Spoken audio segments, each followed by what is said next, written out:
Pancasila merupakan suatu hal yang sangat sakral bagi bangsa Indonesia. Nah, sebelum kita mengenal Pancasila seperti saat ini, ternyata Pancasila sudah ada sejak zaman kerajaan di Indonesia. Pancasila juga termuat di dalam buku karya Empu Prapanca, yaitu buku Negara Kertagama dan buku Sutasoma karya Empu Tantular, yang mana di sana berisi tentang semboyan Bhinneka Tunggal Ika, yang artinya walaupun berbeda-beda tetapi tetap satu. Lalu bagaimana sih sejarah dari Pancasila tersebut? Pancasila bermula dari penyerahan kekuasaan pihak kolonial Belanda kepada pihak militer Jepang, yang mana pihak Jepang tersebut ingin menarik simpati dari bangsa Indonesia dan menjanjikan suatu kemerdekaan bagi bangsa Indonesia. Nah, bentuk dari janji tersebut, pihak Jepang ini membentuk suatu organisasi yang disebut dengan BPUPKI atau Badan Penyelidik Usaha Persiapan Kemerdekaan Indonesia. BPUPKI dibentuk pada 29 April 1945 yang diketuai oleh Dr. Rajitman Widoyo Diningrat dengan jumlah anggota 76 orang dari pihak Indonesia dan 7 orang dari pihak Jepang sebagai pengawas. Nah, BPUPKI ini mengadakan 2 kali sidang. Nah, pada sidang pertama itu diadakan selama 3 hari, yaitu pada tanggal 29 Mei sampai 1 Juni 1945. Pada sidang pertama ini ada 3 tokoh penting yang mengusulkan dasar negara, yaitu pada tanggal 29 ialah Mr. Muhammad Yamin, pada tanggal 30 Mr. Supomo, dan pada tanggal 1 Juni 1945 ialah Insinyur Soekarno. Nah, dari ketiga usulan tersebut, yang diterima ialah usulan dari Insinyur Soekarno, yang mana berisi yang pertama ialah kebangsaan, yang kedua ialah internasionalisme atau pri kemanusiaan, yang ketiga ialah demokrasi, yang keempat ketuhanan yang Maha Esa, dan yang kelima ialah keadilan sosial. Lalu Insinyur Soekarno menamainya dengan Pancasila, yang panca artinya 5 dan sila yang berarti asas, juga bermakna tentang pelaksanaan dari asas yang 5. Kemudian sebagai bentuk pelaksanaan dari sidang pertama dibentuklah Panitia 9 yang mana menghasilkan Piagam Carter. Di sana juga termuat dasar negara, yaitu Pancasila.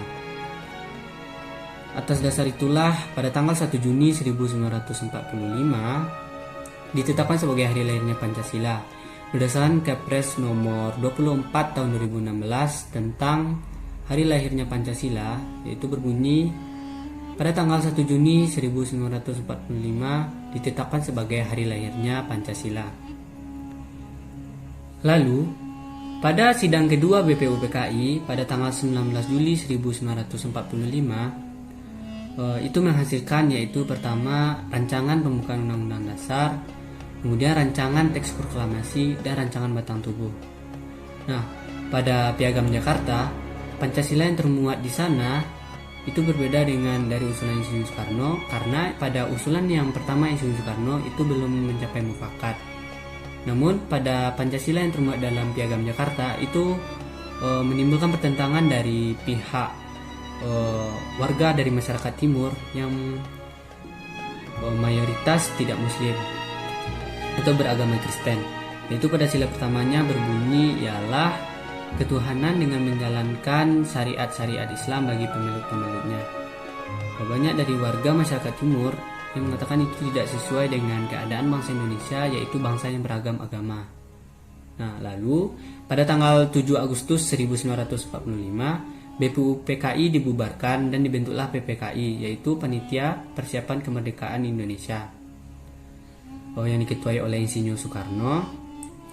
Kemudian pada sidang pertama PPKI, yaitu pada tanggal 18 Agustus 1945, tepat setelah kemerdekaan, Muhammad Hatta mengusulkan untuk perubahan pada sila pertama Pancasila menjadi ketuhanan yang Maha Esa dengan menghilangkan 8 kata. Dan sila pertama tersebutlah sampai saat ini dijadikan sebagai Pancasila. Nah, Kita masuk ke dalam Pancasila sebagai dasar negara. Sejatinya, Pancasila memiliki dua pengertian. Yang pertama, Pancasila sebagai pandangan hidup bangsa. Bermakna, Pancasila itu sebagai acuan dalam berkehidupan, sehingga kita tidak melanggar dari aturan atau norma yang ada. Yang kedua, Pancasila sebagai dasar negara. Pancasila sebagai dasar negara bermakna Pancasila merupakan ideologi atau landasan bagi penyelenggaraan ketatanegaraan negara atau pengaturan dari pemerintahan negara. Nah, di sini kita harus tahu juga apa sih peran dari Pancasila tersebut.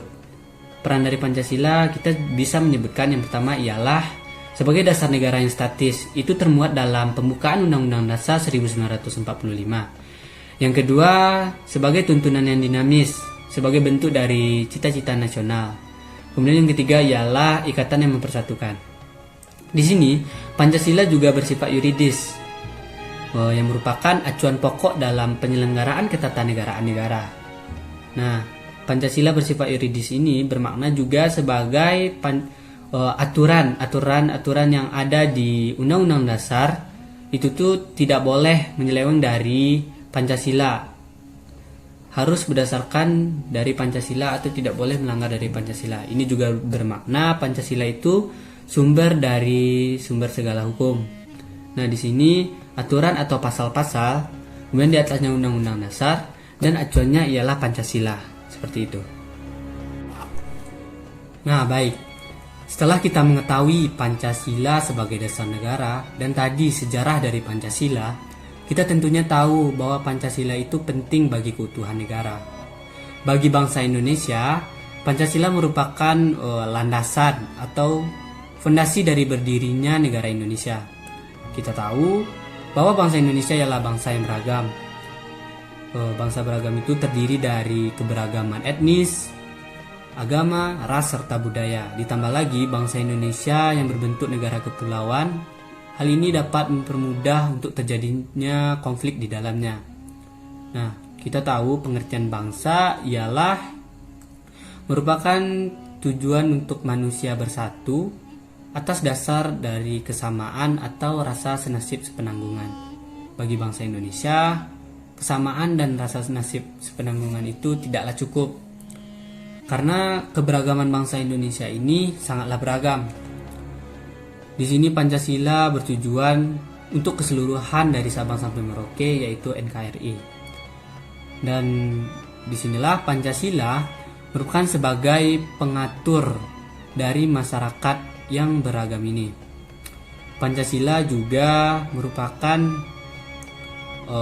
yang memuat peraturan-peraturan yang akan cocok bagi masyarakat yang beragam, sehingga meminimalisirkan suatu konflik yang akan terjadi.